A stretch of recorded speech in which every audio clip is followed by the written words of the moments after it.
Lunatic on the track.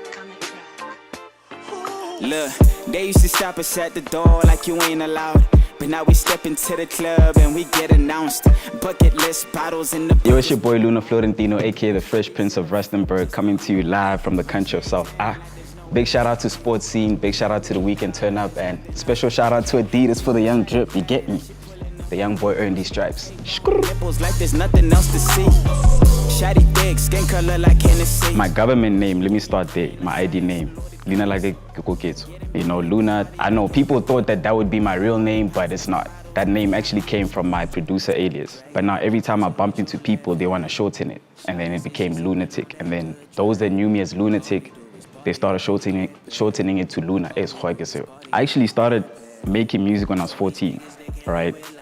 I started by making beats. Shout out my homie Leroy, shout out Lorenzo. He plugged me into this software called FL Studio. So I started with that, I started making beats.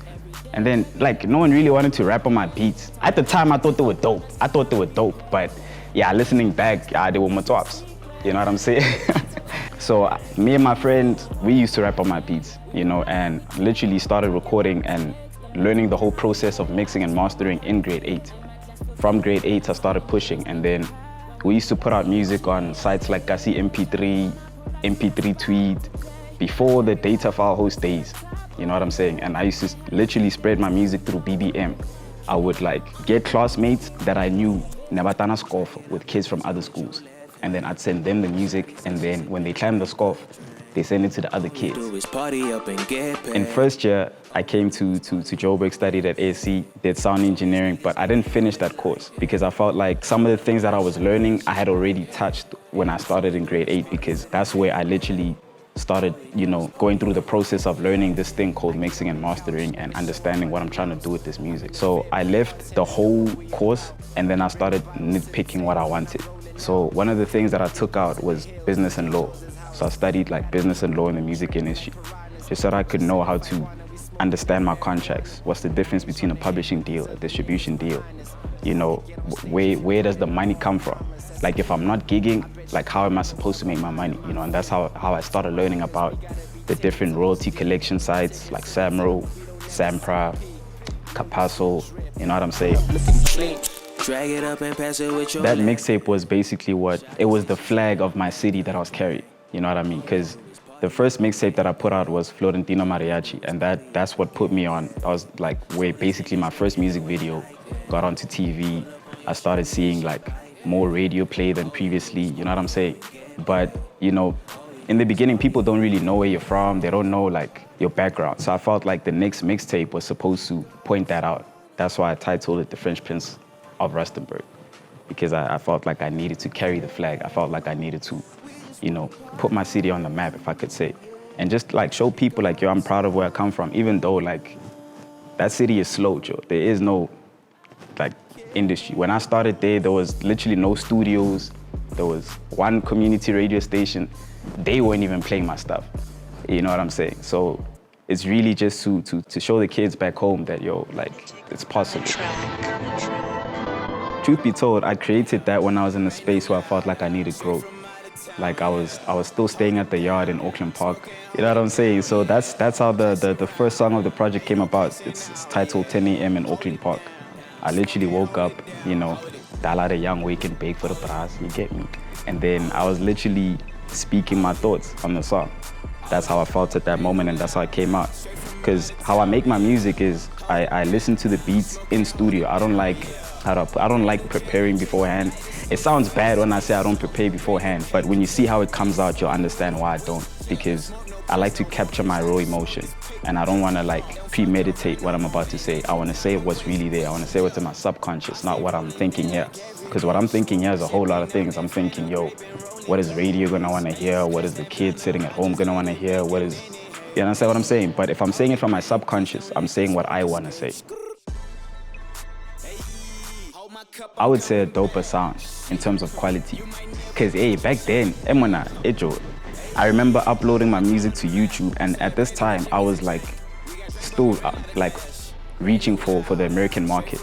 So I was sending my videos to American YouTubers. I was entering American rap contests.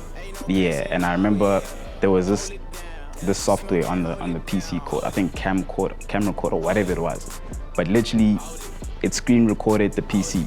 Like whatever it was that I was seeing on my screen, it screen recorded that. So I had recorded a verse for a challenge, right? But I didn't know how to shoot no music videos. So I just screen recorded what I recorded and then I uploaded it. Yeah, the comments, I thought I killed it. Hey, bruh, people are there. They're like, bro, that is just trash, bro. I felt like I wanted to prove them wrong, you know what I'm saying? But I really took their comments and I thought about it. I'm like, but why is it trash? Let me read on. And some of the people were telling me like, bro, your audio keeps going into the red, man. It's distorting, man. What's wrong with you? You know what I mean? Then I went and I researched, but like, how do I stop the audio going into the red? And then I started checking like, oh, nah. If you stop recording and putting your mic on full blast, it's not gonna sound distorted. If you EQ it properly, if you compress it properly, you know, if you do this and do that, that's when I started learning like the young things. So that was one thing that I felt like I was able to really achieve with this project that I couldn't achieve back then. Yeah, the sound is a lot better. I feel like I'm more vulnerable with this project because of the subjects that I'm touching on.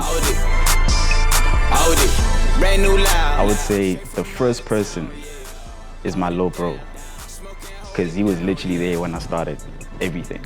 And the PC would be in his room and he'd literally let me make noise while he was sleeping. He's 3 years younger than me. Shout out Ramsey, you get me? But he wouldn't tell me like, yo dog, you're making a noise. You know what I mean? Like he would let me do my thing any time of the day, any time of the night. And he would always, after I was done doing what I was doing, he'd go and he'd listen, you know, and he was like my first fan, literally.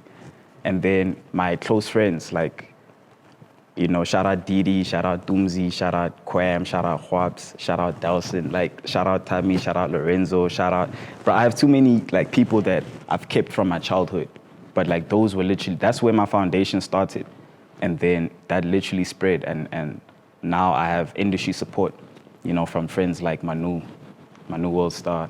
Yeah, like we even, like, for us, it's not even like just music, like, we're brothers. I've met his parents, he's met my parents, like, we stayed together, you know what I'm saying?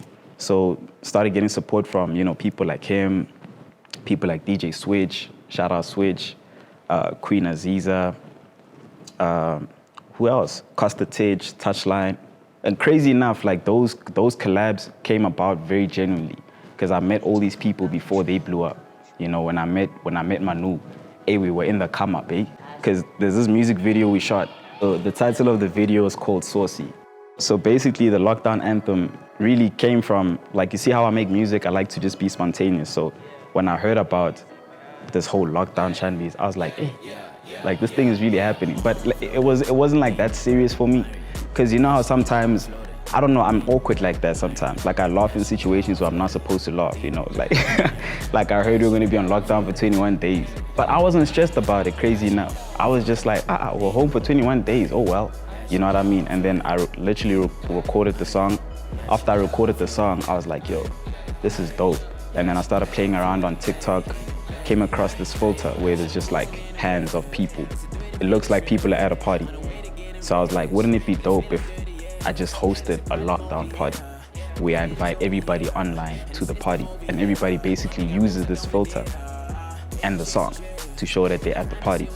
I posted the video and it really just caught traction. And then I went on my WhatsApp. I have a WhatsApp group chat for my fans, you know. And I literally sent it there and I showed them how to do it. I wanted to see if they were gonna be able to do it, and they did it. And then I was like, okay, cool, so this is gonna take off. And people just started coming to the party. They started coming to the party and the challenge just started going. Then I sent the song to DJ Jawz, and then Jawz plugged it on Metro FM. And then on the charts, man, we done moved from number 4, moved to number 1. You know, got a call from Vincenzo, shout out Vinny, you know, plugged the interview, got onto SABC1. The challenge basically started from social media, landed on radio and TV. I feel like the youth are still like fighting the same battle that our grandparents fought, you know. Maybe not in the same way, but we're still fighting for the same thing, which I feel like is financial freedom, you know, because there's still poverty. Like, if you're not financially free, you're not really free. Because now you have to go do that 9 to 5. You have to literally wait for somebody else to tell you what to do in order for you to survive. And that for me is not freedom. But if you're financially free, you're able to move how you want, you're able to implement your own ideas, you're able to uplift other people. So I feel like the way to fix that is through financial literacy. I think if the youth equips themselves with knowledge on how to maneuver around money, how to make money work for you instead of you working for the money, that's gonna help us build generational wealth. They used to stop us at the door like you ain't allowed, but now we step into the club. I don't want to give the whole cliche advice of believe in yourself. I would rather say, like, I feel like kids need to read more self-help books, like books that can help you mentally. Because it's very easy to just say, hey, believe in yourself, work harder. Like, but work hard at what? You know what I mean? You could be running on a treadmill, but if I say work harder, you're gonna run harder, but you're not gonna move forward. Because why? You're on a treadmill. So I would say, like, remove the treadmill and then run here. So self-help books help you discover that. Figure out what it is that's keeping you stuck, you know what I mean? So books like The Monk That Sold His Ferrari, Rich Dad Poor Dad, that one is a common one. There's this book by Russ titled It's All in Your Head. And he wrote that from the perspective of an artist.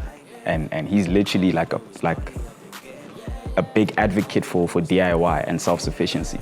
So he really speaks about the mental issues that he went through, how he was able to break down certain mental barriers, you know, why he has the confidence that he has, you know what I'm saying? So I feel like if more people can read books like that, they'll be able to unlock a lot in their minds. And then they'll be able to actually go further and actually manifest. Always remember to manifest, because the universe is listening and the laws of the universe work, even if you don't know that they're working. Shout out Patrick Lee, I heard that from him. Drag it up and pass it with your left hand. Shawty say she sipping on that good drink.